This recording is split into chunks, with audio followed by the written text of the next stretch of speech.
Hi, I'm Doug Fawley from the gRPC team, and I'd like to talk about a very important part of gRPC called flow control.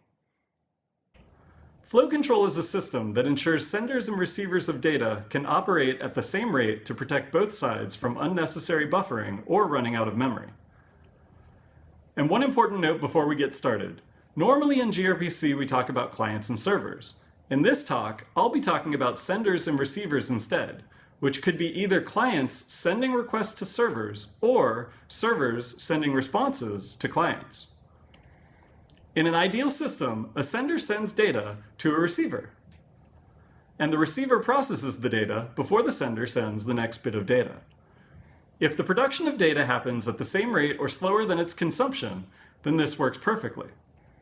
However, if the receiver stalls or is just slower processing data, but the sender keeps sending data, then the receiver will either run out of memory or stop reading the data.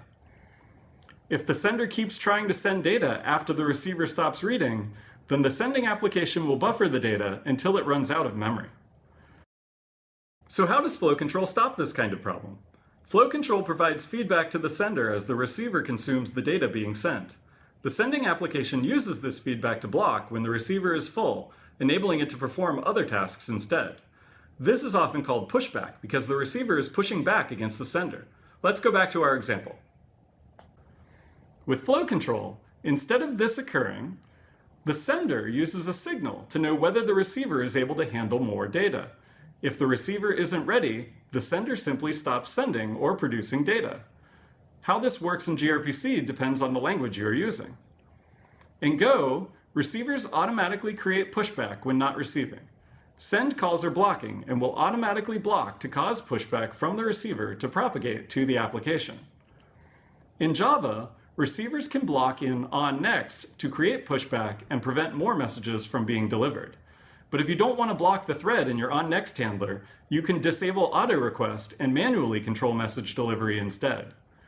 Senders can use the stream observer's isReady method to determine whether it is safe to send more data. They may use setOnReady handler to be notified when it is safe to resume sending. And in C++, receivers automatically create pushback when they are not receiving. In order to control overall memory usage, a resource quota object can be configured. When sending data, the blocking API automatically blocks when pushback is encountered, and the async API only allows one write operation outstanding at a time. OnWriteDone indicates when it is safe to send again. Now that you have a good understanding of why flow control is important and how it works, be sure to check out the guide about it on gRPC.io, linked in the description. You can find all our other documentation on gRPC.io as well. Thank you, and please remember to like this video and subscribe to gRPC to be notified about new videos.